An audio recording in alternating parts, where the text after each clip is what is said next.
How to fix wrong credentials, invalid username or password on Facebook account. Hi everyone, this is Max. I hope you are doing great, so let's start without wasting time.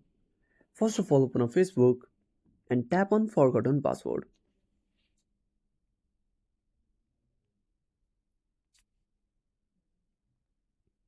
Now select source by email address and enter your email address. Tap on continue. Now tap on get code or link via email. Tap on continue. Now go back to your home screen and open up your Gmail.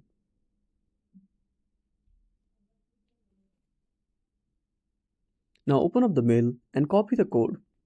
Tap on copy. Now go back to Facebook and paste the code. Click on continue. Now create a new password and tap on continue.